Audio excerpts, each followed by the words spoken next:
नमस्कार साथियों, जैसा कल मैं अपने घर से निकलने के बाद चारों तरफ वातावरण में देखा एकदम धुंध छाई हुई है। वो धुंध सर्दियों की धुंध नहीं थी, क्योंकि सर्दियों का मौसम है तो शायद लगे सर्दियों की धुंध हो, लेकिन कुछ समय घूमने के बाद सांस लेने में तकलीफ होने लगी।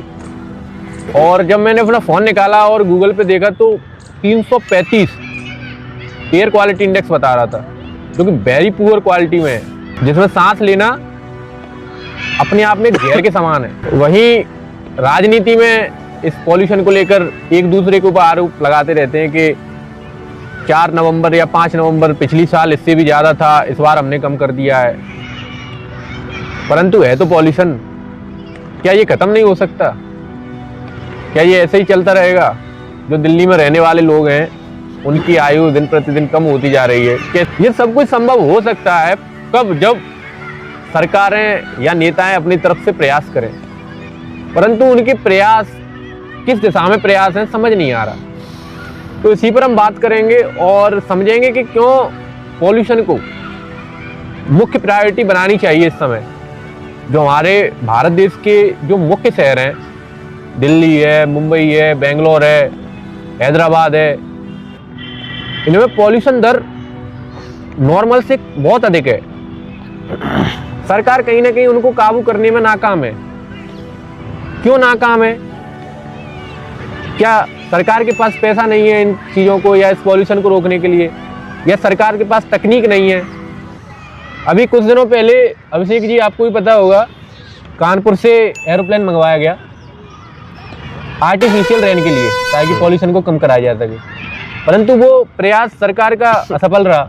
तो इस पर आप क्या कहना चाहेंगे? देखिए, मैं तो बस यही कहूँगा कि ये जो प्रयास होता है, मतलब ऐसे अगर आप देखेंगे तो बड़े तारीफ हुए कि उससे पहले बहुत भौकाल बनाया गया कि यार दिल्ली में फर्स्ट टाइम आर्टिफिशियल रेन होने जा रहा है और रेखा गुप्ता करा रही है, तो ऐसा ये ऐतिहासिक सा माहौल बनाया गया कि पहले ऐसा कभी नहीं हुआ और ये बहुत ही अच्छा पहल है। और मैं मानता हूँ ये अच्छा पहल है एक तरह से, क्योंकि ये चीज़ें नए नए तकनीकों का प्रयास होना चाहिए, विकल्प ढूंढने चाहिए। लेकिन कहीं ना कहीं अगर इसका देखें अगर सही से तो आर्टिफिशियल रेन काम क्या करती है? आर्टिफिशियल रेन का काम है, आर्टिफिशियल रेन या आर्टिफिशियल हटा दिया। रेन का काम क्या है? रेन जब होता है, वर्षा जब होती है, तो जो हवा में धूल उड़ रहा है, पेड़ पौधे के ऊपर धूल, सड़क पे धूल, वो धूल क्या होता है? मिट्टी में मिल जाता है और कहीं ना कहीं वो धूल उड़ना बंद हो जाता है।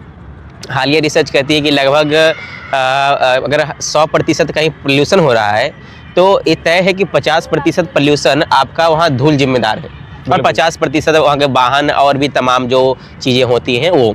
यानी कि अगर धूल कम हो जाए सिर्फ, तो 50% पोल्यूशन तो यूँ कम हो जाएगा और बाकी जो गाड़ियों से पोल्यूशन है वो तो होता ही रहेगा। सही है। तो एक तरह से पहल अच्छा था, लेकिन ज़रा सोचिए, ये हम सब जानते हैं कि अगर हम कहीं पानी डालते हैं तो उस जगह की मिट्टी गीली हो जाती है और उस सूखी धूल नहीं उड़ती है। सही है। लेकिन ये हम सब भी जानते हैं कि वो सूखा गीला मिट्टी एक समय बाद सूख जाता है, या कहीं तो अगला दिन ही वो मिट्टी सूख जाता है, वही धूल फिर से उड़ना शुरू हो जाता है। यानी अगर जो डाटा अभी हमें मिला इससे अगर देखेंगे तो लगभग वो पूरा आर्टिफिशियल रेन के ऊपर ही एक ट्रायल में लगभग 3.5 करोड़ का खर्च आया, शायद मैं अगर गलत ना हूँ तो लगभग यही हाँ, खर्चा है लगभग। अगर एक बार बारिश कराने से 3.5 करोड़ खर्च आ रहा है, और ये लगभग आप ही सोचिए एक बार बारिश होने के बाद कितने दिनों तक मिट्टी गीली रहती है, कितने दिन समय के लिए धूल मुझ सकते हैं? मैक्सिमम टू मैक्सिमम 2 दिन, 3 दिन, 4 दिन, चलिए 1 सप्ताह भी मान ले, तो अगला सप्ताह फिर तो प्रदूषण उतना ही रहेगा, वही स्तर रहेगा।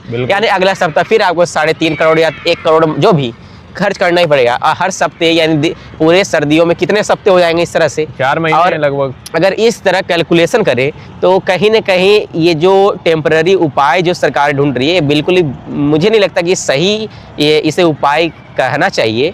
अगर वही पैसे जो एक एरोप्लेन से बारिश करवाने में खर्च लगा रहे, अगर लोकल लेवल पर सैलरी सही टाइम पे दिया जाए, नगर निगम के लोगों को सही टाइम पे सही व्यक्ति को हायर किया जाए, तो मुझे लगता है पोल्यूशन बहुत जल्दी खत्म हो जाएगा और इस तरह के तमाम दिखावे की आवश्यकता नहीं पड़ेगी। मेरी अपनी राय है।